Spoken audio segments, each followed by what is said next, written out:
Good morning everyone, welcome back to my channel Suchi's daily blog. আজকে তোমাদের সঙ্গে সকাল সকাল একটা রেসিপি করে দেখাবো। আজকে ভাবলাম একটু চিংড়ি মাছ যখন ও এনেছে কাঁচকলা দিয়ে একটা নতুন রেসিপি, তাই অফিসের রান্নাটা করতে পৌঁছে গিয়েছি রান্নাঘরে।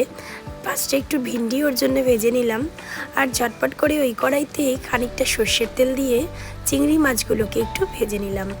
চিংড়ি মাছগুলো কিন্তু বেশি কড়া করে ভাজলে শক্ত হয়ে যায়, তাই একদমই হালকা আঁচে ভেজে নিয়ে তুলে রাখলাম। এদিকে ভাতটাও হয়ে গেছে, তাই ফ্যানটা ঝেড়ে নিলাম। আর ওদিকে চিংড়ি মাছ তুলে নিয়েছি, ওই কড়াইতেই আরেকটু তেল দিয়ে বেশ খানিকটা কালো জিরে ফোড়ন দিলাম, আর দিয়ে দিলাম 8-10টা মতন রসুন। যদি বড় কোয়া হয় তাহলে 6-7টা দিলেই হয়। আর দিলাম 4-5টা কাঁচা লঙ্কা। এরপর দুটো শুকনো লঙ্কাও দিয়েছি, কেননা আমি একটু ঝালটা বেশিই পছন্দ করি। আর দিলাম একটা বড় সাইজের পেঁয়াজ, যেটাকে মোটামুটি একটা আকারে কুচিয়ে নিয়েছি। তারপরে এটাকে একটু ভেজে নেওয়ার পরেই দিয়ে দিলাম কাঁচকলাগুলো, এটাকেও আমি মোটামুটি একটু ছোট ছোট করে কেটে নিয়েছি। এরপর এই কাঁচকলাগুলোকেও ভালো করে ভেজে নিতে হবে। ওদিকে চিংড়ি মাছগুলো আমি তুলে নিয়েছি আর একটা পাত্রে রেখে দিয়েছি ঠান্ডা হওয়ার জন্য। চিংড়ি মাছগুলো একটু ঠান্ডা হয়ে যাবে। আর এদিকে কাঁচকলা ভাজাটার মধ্যে দিয়ে দিচ্ছি পরিমাণ মতন হলুদ, পরিমাণ মতন লবণ, বেশ ভালো করে দিয়ে আর একটু ভালো করে নেড়ে চেড়ে নিতে হবে। একটু ভাজা ভাজা হয়ে গেলেই এটাকে একটু ঢেকে রাখবো, যাতে অনেকটা ভাপে নরম হয়ে যায়। তারপর আমি কি করব, একটা মিক্সিং জারে ওই চিংড়ি মাছগুলো ঠান্ডা তো হয়ে গিয়েছে, এগুলোকে নিয়ে ভালো করে একটা পেস্ট বানিয়ে নেব।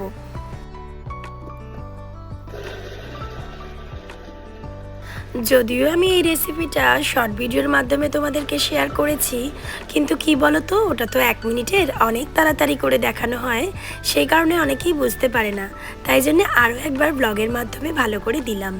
এরপর দেখো যে কাঁচকলা পেঁয়াজ একসাথে করেছিলাম, সেগুলো আর কি আমি মিক্সিং জারে আবারও দিয়ে দিচ্ছি। মানে চিংড়ি মাছ আর কাঁচকলা একসাথে দিয়ে দিলাম।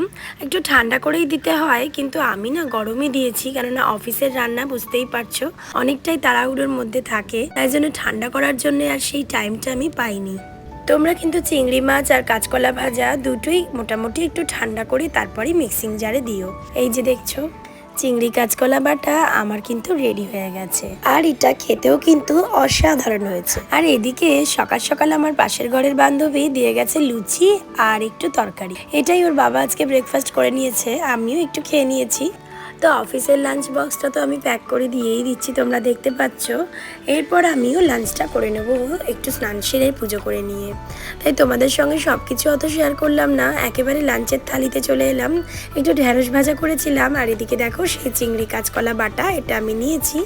আবার দিদির বাড়ি থেকে কত কিছু পাঠিয়েছে, মুসুর ডালের বড়া ভাজা পাঠিয়েছে, আর এদিকে পাঠিয়েছে চিংড়ি পোস্ত, আবার পাঠিয়েছে মাছের ঝোল, আর এই যে মুসুর ডালের বড়া দিয়ে একটা তরকারি পাঠিয়েছে।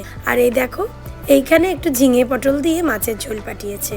তো একসাথে এত কিছু রান্না একসাথে পেয়ে গেছি, তো আর কিছু লাগেই না। আর ছোটদের জন্য মাছ ভাজাও দিয়েছে। এরপর চলে এলাম একবারে সন্ধ্যেবেলায় ছেলের আবদারে ওর বাবা এনেছে এক চিকেন রোল। তো এটা খেয়ে নেওয়ার পরেই কলিং বেল বাজলো, কি যেন একটা পার্সেল এসেছে। তারপরে দেখলাম এটা কুরিয়ার করে পাঠিয়েছে আমার এক দিদি, অনেকটা দূরেই থাকে কলকাতার মধ্যে। তো আমার জন্য দেখো কি পাঠিয়েছে, কুরিয়ার করে পাঠিয়েছে জগন্নাথের প্রসাদ। কত বড় সৌভাগ্য আমার, এই জগন্নাথের প্রসাদ পেয়ে কতই না আমি খুশি হয়ে গেলাম। এই জগন্নাথের প্রসাদ দেখিয়েই আজকের ব্লগটা কিন্তু এখানেই রাখছি। সবাই খুব ভালো থেকো, সুস্থ থেকো।